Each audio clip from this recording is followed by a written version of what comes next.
ঠিক যেমন আমরা অনুমান করছিলাম বা আশঙ্কা করছিলাম, তেমনই আসলে ওই মেলবোর্ন টেস্টের পর থেকে সৈকত বাদ দেওয়া সেই সিদ্ধান্তটা, জয়সওয়ালকে আউট করার সিদ্ধান্তটা, এটা আসলে এখন talk of the cricket world হয়ে গেছে।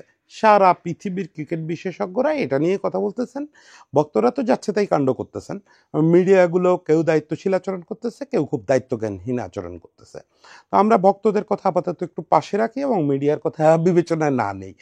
শুধু বিশেষজ্ঞদের দিকটা যদি আমরা দেখি, তাহলে আমরা দেখব যে বেশিরভাগ বিশেষজ্ঞ সৈকত ভাইয়ের পাশে দাঁড়াইছেন এই সময় এসে, এবং সাবেক আম্পায়াররা, সাবেক খেলোয়াড়রা সৈকত ভাইকে সাপোর্ট করতেছেন। তো সেই জায়গাটায় একই সঙ্গে ইন্ডিয়া থেকে, ইন্ডিয়ার প্রতিষ্ঠানগুলো থেকে খানিকটা বিরোধিতা হচ্ছে সৈকত ভাইয়ের ওই সিদ্ধান্তের। সেক্ষেত্রে আসলে এই মুহূর্তে গ্লোবাল পরিস্থিতি কি এবং এর পরিণতি কি হইতে যাচ্ছে, সেটা নিয়ে দুই চারটা কথা বলতে চাই। দেখেন, এই পুরো সিদ্ধান্তে উল্লেখযোগ্য ফিগার যদি বলেন, তাহলে সুনীল গাভাস্কার ছাড়া কেউ এই আউটের বিরোধিতা করে নাই। সুনীল গাভাস্কার বিরোধিতা করছেন, আরেকজন বিরোধিতা করছেন রাজীব শুক্লা।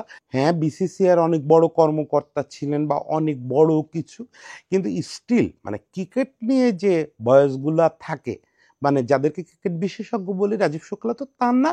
তারপরেও আমরা তার মতামতটা শুনি। রাজীব শুক্লা বলতেছিলেন এটা পরিষ্কার নট আউট। একই সঙ্গে তার দাবি যে মাঠের আম্পায়ারের সিদ্ধান্ত যদি বদলাতে হয়, ওভারটার্ন করতে হয়, তাহলে আসলে স্নিকোমিটারের সহায়তা না পেয়ে এটা বদলানো সম্ভব না। এটা খুবই অযৌক্তিক দাবি। একই রকম কথা বলছেন আসলে সুনীল গাভাস্কার। সুনীল গাভাস্কারের দাবি যে যেটা দেখে আসলে সৈকত ভাই ডিসিশন নিচ্ছেন যে জয়সওয়ালের ব্যাটে বলটা লাগার পরে বলটা দিক বদলাইছে, ডিফ্লেকশনের ফলে লাইন চেঞ্জ হয়েছে। এখন এই লাইন চেঞ্জটাকে সুনীল গাভাস্কার এবং আমি দেখলাম ভারতীয় সমর্থকরাও এই শব্দটারে পিক করছেন। ভারতীয় সমর্থকরা তাদের যুক্তি হিসাবে এইটারেই হাজির করতেছেন বারবার, যে এটা লেট সুইং করছে। তো লেট সুইংয়ের যে ধরন আর এই যে বলের বাক বদলায় যাওয়া, এটা যদি সুনীল গাভাস্কারের মতো পণ্ডিত মানুষ না বোঝেন, তাহলে তো এটা খুব মুশকিলের ব্যাপার। লেট সুইং কখনোই এত শার্প হবে না। লেট সুইংয়ের যে বাকটা, এটা এত শার্প হবে না, যেটা ব্যাটের ডিফ্লেকশনে হতে পারে বা যদি গ্লাভসে লেগে থাকে সেই ডিফ্লেকশনে হতে পারে। এটা কখনো লেট সুইং না। লেট সুইং বোঝা আসলে আমি কারে উপদেশ দিব? সুনীল গাভাস্কর তার জীবনে নিশ্চয়ই কয়েক লক্ষ লেট সুইং দেখছেন, কখনোই লেট সুইং এত শার্প হয় না। এখানে সুনীল গাভাস্কর আরেকটা কথা বলছেন যে স্নিকোমিটারের সাহায্য যদি নাই নেওয়া হয়, তাহলে প্রযুক্তি থেকে লাভ কি? তো সুনীল গাভাস্করের এই পরের লাইনটার জবাব আমার মনে হয় রবি শাস্ত্রী সবচেয়ে ভালো দিয়েছেন। রবি শাস্ত্রী বেশ বড় করে একটা প্রতিক্রিয়া দিয়েছেন। সেখানে তিনি প্রথমত বলছেন যে এটা নিয়ে কথা বলারই তেমন সুযোগ নেই, এটা অবশ্যই আউট, এবং যেভাবে ডিফ্লেকশন হয়েছে, যেভাবে বলের লাইন বদল হয়েছে, এরপরে থার্ড আম্পায়ারকে নিয়ে কথা বলারই কোনো সুযোগ নেই। মানে বিতর্কটা হচ্ছে তো এই নিয়ে যে আপনার স্নিকোমিটারে দাগ দেখা গেল না, তারপরও কেন সৈকত ভাই আউট দিল জয়সওয়ালরে। তো রবি শাস্ত্রী বলতেছেন থার্ড আম্পায়ারকে যে স্নিকোমিটারের সিদ্ধান্ত মানতে হবে এমন কোনো বাধ্যবাধকতা নাই, এবং উনি দারুণ করে বলছেন প্রযুক্তির উপর এত ভরসা করে লাভ নাই। এবং এই কথাটা কিন্তু ভারতের বর্তমান ক্যাপ্টেন রোহিত শর্মা সেও বলছে। রোহিত শর্মা তো প্রেস কনফারেন্সে স্বাভাবিকভাবেই প্রশ্নটা উঠছিল, রোহিত শর্মা পরিষ্কার বলে দিছে যে আমার জয়সওয়ালের আচরণ এবং ওই বলের লাইন পরিবর্তন সব দেখে মনে হয়েছে এটা ক্লিয়ার আউট ছিল, ফলে আমার এটা নিয়ে কোনো অভিযোগ নেই। তবে সে একটা ভালো প্রশ্ন রেজ করছে যে স্নিকোমিটারের এই ধরনের আচরণ কিন্তু এটা নতুন না। এই যে স্নিকোমিটারে পরিষ্কার লাগার পরেও দাগ দেখা যাচ্ছে না, তার মানে আমরা প্রযুক্তির উপরে ঠিকমতো ভরসা করতে পারতেছি না। প্রযুক্তি প্রায়শই এই ধরনের ভুল করতেছে।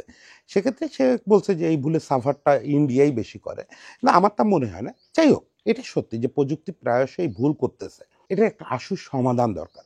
আর একটা হচ্ছে যে আম্পায়ারদের মানবিক বোধের উপরে ভরসাটা আরেকটু বাড়ানো। এখানে আমার মনে হয় আইসিসির আইন কানুনে হাত দেওয়ারও সুযোগ আছে।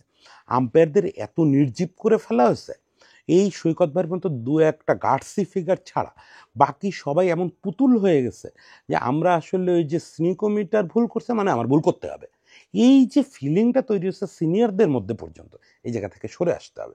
রোহিত শর্মার এই কথাটাকে আসলে নেওয়া দরকার যে স্নিকোমিটার না, আমার আম্পায়ার হচ্ছে সৈকত, ভরসাটা সৈকতের উপর করেন, সিনিকমিটারে বাপ ডাকেন না। এছাড়া আমরা বাইরের দেশের প্রতিক্রিয়াগুলো যদি দেখি তাহলে বেশিরভাগই আসলে প্রচণ্ডভাবে সৈকত ভাইয়ের সিদ্ধান্তকে সমর্থন জানাচ্ছেন। যেমন মাইকেল ভন বলছেন যে এক্ষুনি এটা নিয়ে কথা বলা বন্ধ করা উচিত, কারণ এটা পরিষ্কার আউট ছিল এবং থার্ড আম্পায়ার খুব গার্সি একটা ডিসিশন নিচ্ছে। মার্কো একটা দারুণ কোশ্চেন তুলছেন যে এই যে এজটা হয়েছে, ব্যাটে লাগছে, লাগার পরে লাইন পরিবর্তন করছে, এই পরিষ্কার জিনিসটা ফিল্ড আম্পায়ার কেন মিস করে গেল। বরং সে বলছে যে থার্ড আম্পায়ারকে নিয়ে আলোচনা বাদ দেন, থার্ড আম্পায়ারের এখানে কোনো ভুলও নাই, কোনো অন্যায়ও করে নাই সে। আপনারা বরং জিজ্ঞেস করেন যে ফিল্ড আম্পায়ার কী করতেছিল তখন। এই ফিল্ড আম্পায়ার এরকম একটা পরিষ্কার সিদ্ধান্ত কী করে নট আউট জানাইলো। এবং এখানে প্যাট কামিন্স আরেকটা জিনিস যোগ করছে যে এটা হয়তো আমরা একটু ওভারলুক করে গেছি। প্যাট কামিন্সের বক্তব্য হচ্ছে জয়সওয়াল এটা জানতো, জয়সওয়াল এটা জেনে শুরুতে নাকি ওয়াকও শুরু করছিল, কিন্তু যখন সে দেখছে যে আম্পায়ার টার্ন ডাউন করছে আবেদন, তখন সে অবস্থান নিয়েছে যে ব্যাটে লাগে নাই বল। দেখেন এই প্রসঙ্গে যশস্বী জয়সওয়ালের কিন্তু ইন্ডিয়াতেও বেশ সমালোচনা হচ্ছে। ইন্ডিয়াতেও অনেকে মনে করতেছেন জয়সওয়াল বরং এই প্রতারণা করছে। আজকে যে এত কথা হচ্ছে এই ব্যাপারটা নিয়ে, এত কথাই হওয়া উচিত না, কারণ ব্যাটে লাগলে আম্পায়ার টের না পাইতে পারে, বোলার টের না পাইতে পারে, কিপার টের না পাইতে পারে, কিন্তু পৃথিবীতে একটা লোক তো টের পাবে, সেটা হচ্ছে ব্যাটসম্যান। কারণ আপনার ব্যাটে যখন লাগবে সেটা যদি সামান্যতম স্পর্শও হয় তাহলে আপনি টের পাবেন। এটা লুকানোর কোনো উপায় নেই, নিজের কাছে আপনি নিজের লুকানো ছাড়া আর কোনো উপায় নেই। তার মানে জয়সওয়াল এটা প্রতারণা করছে, যেহেতু সবাই মনে করতেছে থার্ড আম্পায়ারের সিদ্ধান্তটা সঠিক ছিল। এখানে ভারতের সাবেক উইকেট রক্ষক সুরিন্দর খান্না পরিষ্কার বলছেন, তিনি পুরো ইন্ডিয়ার টিমরেই অ্যাটাক করছেন। তিনি বলছেন ইয়ে লোক ঝুটা হয়, এই যে দলটা, এই ইন্ডিয়ান ক্রিকেটাররা এখন এরা ঝুটা ক্রিকেট খেলে, এরা যে কোনোভাবে জিততে চায়। উনি জয়সওয়ালরে বলতেছেন যে ও একটা প্রতারক, ওর উচিত ছিল ব্যাটে যে মুহূর্তে লাগছে ফিল করছে ওই মুহূর্তে হেঁটে বের হয়ে যাওয়া। আজকে এটা নিয়ে এত কথাই হওয়া উচিত ছিল না। আমি অবশ্যই এত অ্যাগ্রেসিভভাবে দেখতে রাজি না, কারণ আধুনিক ক্রিকেট, এখানে সবাই জেতার জন্য চেষ্টা করে। ইন্ডিয়ার ওই সময় একদম সিরিজ জয়ের শেষ ভরসা ছিল জয়সওয়াল। সে যদি ওই সারাদিনটা কাটায় দিতে পারতো তাহলে পরের টেস্টটা জিতলে ইন্ডিয়া সিরিজ জিতে ফিরতো, মানে তারা ট্রফিটা আবার রিক্লেম করতে। এখন তো যেটা করতে পারে সর্বোচ্চ ড্র করে ট্রফি ধরে রাখতে পারে, তো সেই সিরিজ জয়টা তো আর হচ্ছে না। ফলে এটুকু মানে প্রফেশনাল ক্রিকেটে আমি এটার প্রতারণা বলতে রাজি না। যাই হোক, মূল বক্তব্যটা কিন্তু এই একই, যেটা কামিন্স বলছে সুরিন্দর খান্নাও একই কথা বলছেন যে এটা পরিষ্কার প্রতারণা এবং এরা জুটা। রিকি পন্টিংও মনে করেন, মানে আমি দেখলাম যে এই বিশেষজ্ঞ মতামত যতক্ষণ পড়তেছিলাম আমি দেখলাম যে বড় বড় বিশেষজ্ঞরা বেশিরভাগই মনে করতেছেন যে বিতর্কটা জন্ম দিয়ে ভুলটা করছেন জয়সওয়াল এবং এই বিতর্কটারে তার মেরে দেওয়া উচিত ছিল। এখনও মনে করেন অনেকেই যে তার কথা বলা উচিত, কথা বলে জানানো উচিত যে আমি আউট ছিলাম, তাহলে এই অহেতুক বিতর্কটা আর হবে না। এবং রিকি পন্টিং সেই ধারায় কথা বলছেন। রিকি পন্টিং বলছেন যে ওর ওয়াক করা উচিত ছিল, যদিও আমি এখানে একটু অস্ট্রেলিয়ানদের বিপক্ষে বলি যে একমাত্র অ্যাডাম গিলক্রিস্ট ছাড়াই আধুনিক অস্ট্রেলিয়ায় তো কাউরে ওয়াক করতে দেখি নাই কোনোদিন। রিকি পন্টিংয়ের মুখে এই কথা মানায় না। রিকি পন্টিং অ্যাডাম গিলক্রিস্টে আক্রমণ করছিলেন, সে কেন ওয়াক করল এইটা নিয়ে। যাই হোক, সবাই তো অবসর নেওয়ার পরে ভদ্রলোক হয়ে যায়, পন্টিংও এখন ভদ্রলোক হয়ে গেছেন। পন্টিংয়ের ভদ্রতা নিয়ে আমার সন্দেহ নেই, কিন্তু পন্টিং তো ছিলেন পান্টার, চিরকালে জুয়ারি, এবং মানে খারাপ অর্থে জুয়ারি না ভাই, আবার হিস্ট্রি না যায় না, কেউ আক্রমণ করেন না যে পন্টিং তাইলে বোধহয় জুয়া খেলতো, বা ওরে পান্টার বলতো, ও সব কিছু নিয়ে বাজি ধরতো। এই জন্য তো কেমন খুব অ্যাগ্রেসিভ ছিল, ওই কারণে সে ওয়াক করার পক্ষে ছিল না।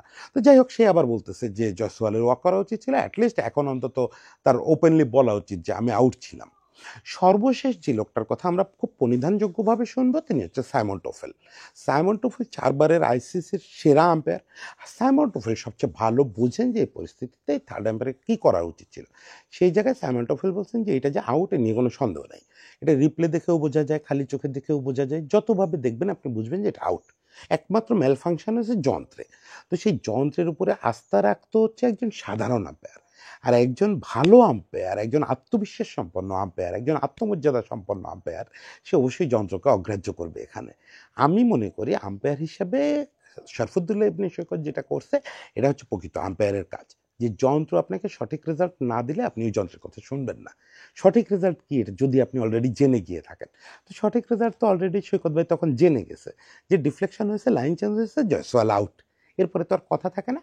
এখন যেটা হচ্ছে যে যেটা আমি আগেই বলছিলাম যে এটা সৈকত ভাইয়ের জন্য একটা ঝুঁকিপূর্ণ ব্যাপার হলো। কীরকম ঝুঁকিপূর্ণ, সৈকত ভাই হয়তো ইন্ডিয়ার হোম সিরিজ আর মানে ইন্ডিয়া রিলেটেড সিরিজ আর পাবে না। আইপিএল তো পাবেই না, ওটা লিখে রাখতে পারেন। এবং একই সঙ্গে তাকে হয়তো আস্তে আস্তে কনভার্ট করে ফেলা হতে পারে, সেই লক্ষণগুলো আমি দেখতে পাচ্ছি। বিশেষ করে রাজীব শুক্লা, সুনীল গাভাস্কারের মতো ক্ষমতাশালী মানুষ যখন সরাসরি থার্ড আম্পায়ারে আক্রমণ করে কথা বলেন, তাতে বোঝা যায় যে বিসিসিআইয়ের মানসিকতাটা কী। সেক্ষেত্রে সৈকত ভাই হয়তো আধুনিক ক্রিকেটের হর্ষ ভোগলে হইতে যাচ্ছে, আমার এরকম একটা আশঙ্কা তৈরি শুরু থেকেই ছিল। আমার তারপরেও ভাবছিলাম যে দিন বদলাইছে, এখন হয়তো ইন্ডিয়া ওই ভিন্ডিকশনটা দেখাবে না, কিন্তু আলটিমেটলি ভিন্ডিকশনের পথেই তারা হারতেছে এখনো পর্যন্ত মনে হচ্ছে। প্রতিষ্ঠান হিসাবে বিসিসিআই এখনো কোনো স্টেটমেন্ট দেয় নাই, এবং রোহিত শর্মা এক্ষেত্রে সৈকত ভাইকে একটু সেভ করার হয়তো একটা রোল প্লে করছে, যে বিসিসিআই সরাসরি তার ক্যাপ্টেনের বিরোধিতা করতে পারতেছে না। কিন্তু মুখে যাই বলুক বা না বলুক, স্টেটমেন্ট দিক বা না দিক, তারা যে সৈকত ভাইয়ের সঙ্গে ভিন্ডিকটিভ আচরণ করবে এই ব্যাপারে আমার আর সন্দেহ নাই। ফলে সৈকত ভাইকে আসলে এটা একটা মূল্য চুকাতে হবে, এবং আমি মনে করি যে সৈকত ভাই সেটা নিয়ে আফসোস করবে না। পৃথিবীতে বহু লোক আফসোস করতে পারে, সৈকত ভাই অন্তত একবারের জন্য ভাববে না যে ওইটা ভুল করছিলাম, ওইটা না করলে বোধহয় ঠিক ছিল। তো সেই সৈকত ভাইকে আবারও স্যালুট জানাই, এবং বুঝলেন যে আমাদের সৈকত ভাইয়ের পক্ষেই আছে ক্রিকেট দুনিয়া। অন্তত এইটুক প্রাইড নিয়ে তো আমরা কথা বলতে পারি। সবাই ভালো থাকবেন, সবাইকে অনেক ধন্যবাদ।